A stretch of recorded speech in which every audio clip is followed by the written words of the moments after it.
சென்னையில் நடந்த ஜி.கே. மூப்பனார் நினைவு நிகழ்ச்சியில் இபிஎஸ் அண்ணாமலை ஆகியோர் அருகருகே அமர்ந்த காட்சியை அனைவரும் பார்த்து இருப்போம். ஆனால் இதற்கு முழுக்க காரணம் நயினார் நாகேந்திரன் தான்.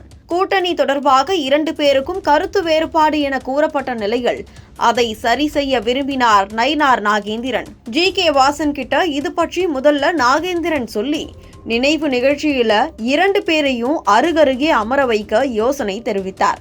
பிறகு நிர்மலா சீதாராமன் கிட்டையும் பேசி ஓகே வாங்கினார். அதன் பிறகு பொது மேடையில இபிஎஸ் அண்ணாமலை ஆகியோர் அருகருகே உட்கார்ந்தனர். 2 பேரும் பேசினாங்க. அதே மாதிரி தேஜக கூட்டணியில உள்ள தலைவர்களையும் நிகழ்ச்சியில பங்கேற்க வைத்து கூட்டணி கட்சிகளின் ஒற்றுமைய நயினார் நாகேந்திரன் வெளிப்படுத்தினார்.